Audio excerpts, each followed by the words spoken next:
Bom, pessoal, eu queria falar rapidamente sobre o atual imbróglio entre os Estados Unidos e o Irã.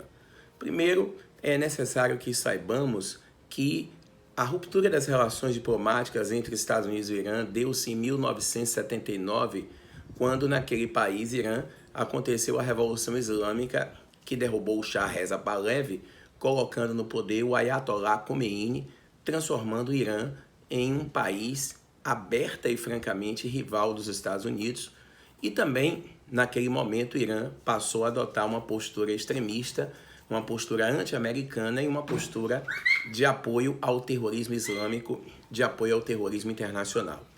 Bom, daí para frente as relações sempre foram conflitantes. O Irã e os Estados Unidos nunca reataram relações diplomáticas. No governo de Obama, houve um arrefecimento dessas relações por conta da assinatura do acordo nuclear, tanto da parte do Irã quanto da parte dos Estados Unidos. O Irã começou a enriquecer urânio, e o enriquecimento de urânio possibilita a produção de uma bomba nuclear, mas o Irã assinou um acordo através do qual comprometia-se a não utilizar urânio enriquecido para a produção de bombas. Bom, a assinatura desse acordo arrefeceu os ânimos e esses ânimos novamente foram acirrados com o governo Donald Trump. O Donald Trump, logo no início do seu mandato, retirou os Estados Unidos do acordo nuclear que os Estados Unidos tinham com o Irã. O Donald Trump é de um partido extremista, partido republicano, que é o mesmo partido de Bush. É um partido sustentado pela indústria bélica, é um partido sustentado pelo petróleo, é um partido sustentado, digamos assim, pelos setores tradicionais da economia. E os Estados Unidos vêm sofrendo ataques simultâneos de milícias iranianas anti-americanas. Essas milícias estão no Iraque, essas milícias estão pulverizadas no Oriente Médio, mas elas estão localizadas notadamente no Iraque, elas estão na região da faixa de Gaza, onde tem um grupo terrorista chamado Hamas, que é financiado pelo Irã. Essas milícias estão no sul do Líbano, que também tem um grupo terrorista chamado Hezbollah, e no sul da Arábia Saudita, na região do Iêmen, você tem várias milícias xiitas, que são milícias pró-iranianas. Essas milícias vêm fazendo ataques pontuais. Primeiro, a embaixada norte-americana, ela foi atacada por uma dessas milícias, gerando a morte de norte-americanos. Houve também o bombardeio por drones a campos de petróleo da Arábia Saudita, e esse bombardeio foi atribuído ao Irã, E tudo isso somado à política extremista do Trump. E nós temos que associar também a algo muito importante: a ameaça de impeachment de Trump, política extremista de Trump, ações das milícias iranianas, A perspectiva da reeleição de Donald Trump e o discurso extremista fez com que o Donald Trump agisse para sair do foco. Foi algo muito parecido, guardadas as proporções desse aspecto, que aconteceu com o governo Clinton. Quando Clinton foi processado por impeachment, ele bombardeou a Iugoslávia, desencadeando um conflito. É claro que a popularidade de Clinton era muito maior do que a popularidade de Donald Trump. O Donald Trump quer uma reeleição, só que ele é um candidato extremista, ele tem, digamos assim, munições, ele tem pretextos para atacar o Irã, porque não vamos também aqui, como é que eu poderia dizer, santificar o Irã, e crucificar o Donald Trump. Eu acho que não há aí somente culpados, somente heróis. Acho que os dois lados reúnem heróis e bandidos, Não podemos também santificar o Irã, porque as ações que o Irã vem fazendo contra os Estados Unidos, o bombardeio à embaixada, o bombardeio aos postos de petróleo do Iraque, os bombardeios que ele faz aos acampamentos norte-americanos sediados no Iraque. Então, isso não transforma o Irã em mocinho da história. O Irã sempre foi um país extremista, um país que financia o terrorismo e financia de maneira explícita. O Donald Trump, então, tomou uma atitude extremista, que foi a morte do general Qassem Soleimani. O Qassem Soleimani é o segundo ou terceiro, né, no poder, apenas sendo superado pelo Ayatollah Khamenei e pelo presidente Hassan Rouhani.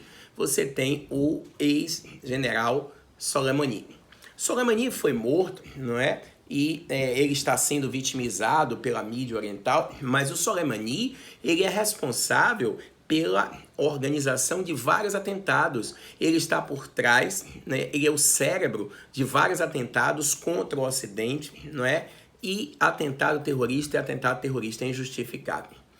Uma outra coisa interessante, aliás, as principais perguntas orbitaram em torno disso. Uma provável guerra mundial. Esqueça, não acontecerá uma guerra mundial, tampouco uma guerra global. Se acontecer, acontecerá conflitos pontuais, não é? O Irã vai bombardear alvos pontuais norte-americanos e os Estados Unidos poderão fazer bombardeios pontuais ao Irã, tá? Ou a alvos iranianos. Uma guerra global é impossível, esqueça.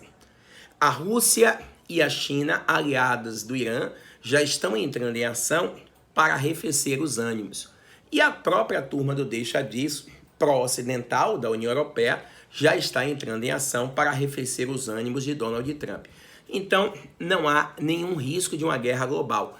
Há riscos de um conflito indireto entre Estados Unidos e Irã. O Irã, nesse momento, ou a qualquer momento, deve abandonar o acordo nuclear e deve desenvolver uma bomba atômica, até tomando como referencial a questão da Coreia do Norte, que tem uma ditadura sanguinária, e o próprio Donald Trump, com todas as políticas extremistas, tem uma ação totalmente diferenciada com relação à Coreia do Norte, né, do que tem com relação ao Irã. Eu acredito que o Irã deva enriquecer o urânio para produzir bomba nuclear e se tornar um estado núcleo de proteção do islamismo. Uma outra coisa importante é que se você pegar o mapa do Oriente Médio e associar os planos de controle do Oriente Médio que já existia desde o governo do Bush Jr., o Irã ele é uma peça que falta para os Estados Unidos fecharem o quebra-cabeça. Você pega o Iraque, já é pró-americano de um lado, do outro lado o Afeganistão, e na parte central nós temos o Irã, Afeganistão, Iraque, e na parte central nós temos o Irã. Então precisa, para fechar esse mapa, dominar o Irã. Aliás, uma provável guerra contra o Irã já tinha sido ventilada pelo próprio Obama, que era um democrata, no episódio, né, das guerras que aconteceram na Síria, que houve bombardeios químicos, e especulou-se que o Irã havia fornecido essas armas químicas à Síria para que o ditador Bashar al-Assad bombardeasse com armas químicas os manifestantes anti-Assad. Então, fiquem tranquilos que guerra mundial não vai acontecer, não por conta do Donald Trump e por conta do Ayatollah Khamenei, porque há muitas coisas envolvidas nesse imbróglio. O que vai acontecer é uma alta do preço do petróleo, notadamente porque o Irã controla o Estreito de Hormuz, e pelo Estreito de Hormuz passa aproximadamente 20% do petróleo mundial. Então, é óbvio que o Irã é um dos maiores produtores de petróleo do mundo, vai controlar o acesso nesse Estreito de Hormuz para danificar de alguma forma, né, machucar a já machucada economia ocidental. Isso vai impactar no Brasil, porque desde o governo Temer o Brasil adotou a política de importar petróleo ao invés de refinar o próprio petróleo para o consumo interno. Nós temos condições, tanto que nossas refinarias estão sendo sucateadas. Mas fique tranquilo, não há nenhum risco de uma guerra global, não é? Porque o perigo é muito grande, muitas coisas estão envoltas aí nesse processo e muitos países estão envoltos nesse processo que não vão permitir que essa guerra se torne uma guerra global. E um estudante meu específico, que vai fazer prova agora dia 19 para a Polícia Militar da Bahia, perguntou se há probabilidade disso cair na prova. Não, não é não. A prova já está pronta. a uma altura dessas e o edital já foi definido, com os conteúdos definidos, então fique tranquilo, não há nenhuma chance dessa temática aparecer na prova recente. Agora, claro, no próximo ano, no 2020, ainda estou em 2019, esse ano 2020 a probabilidade de aparecer isso numa prova do Enem, no vestibular regional, é muito grande. Por hora, vamos ficar acompanhando o que vem ocorrendo, os fatos, né? Lendo as notícias, assistindo os telejornais, e na medida em que a gente for se municiando com mais informações, vamos trazendo essas informações para vocês. Qualquer dúvida, é só acessar aí o nosso canal, o nosso Instagram, e a gente estará disponível para responder a todos vocês. Beleza? Um beijo do gordo e um bom fim de semana.